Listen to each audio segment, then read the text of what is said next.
Google Maps has features so hidden that even daily users never find them. In the next 60 seconds, I'll show you two map features that feel like something from a professional GIS software, and one of them literally lets you go back in time. And stay tuned till the end because the last feature is the one I use most.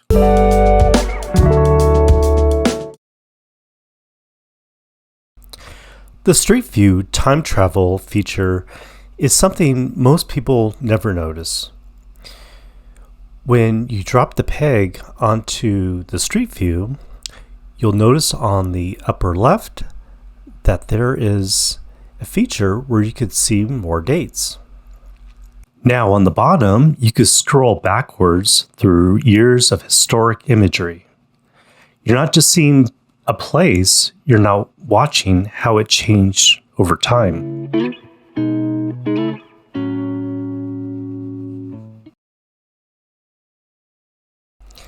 Google Maps can tell you how busy a location is right now compared to its normal traffic.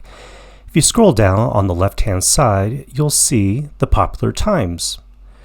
You could tab over from day to day to see the business hours and when those peak times are, or just use the drop-down to select a certain day. I use this constantly to avoid packed stores and restaurants.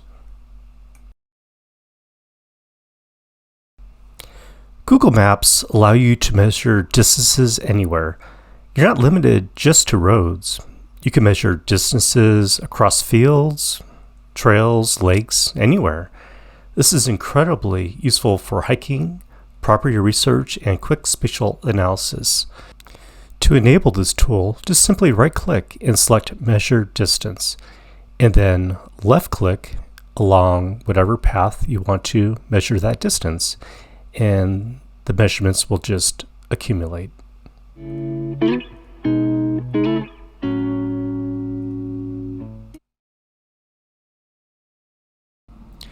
Google Maps has Incognito Mode, so searches aren't saved, location history is paused, and recommendations stop changing.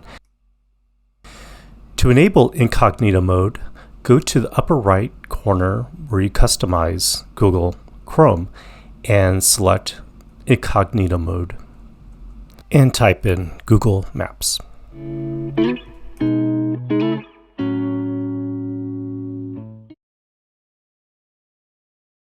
The Layers button is truly the hidden power behind Google Maps. Most people know to go to the bottom left-hand corner and toggle between the standard Google Maps and the satellite view. If you take a closer look, there's also terrain, there's traffic, which is live, transit,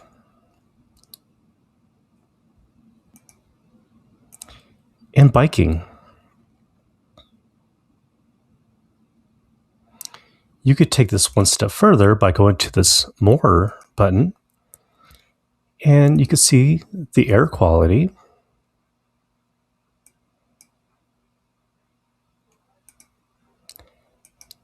and if there's any wildfires in the area, and potential closures.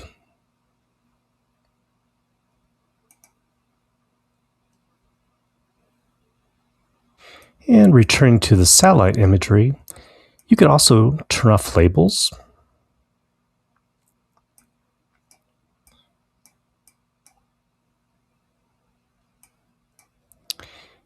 And you could turn on 3D view. By holding down the Shift key on your keyboard and left-clicking on your mouse, you could maneuver the imagery.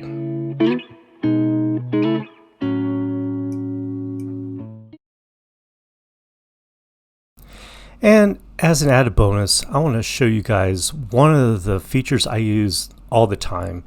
It's creating an offline map for your mobile device. In this case, I'm using my iPhone, and I'll navigate to an area of interest.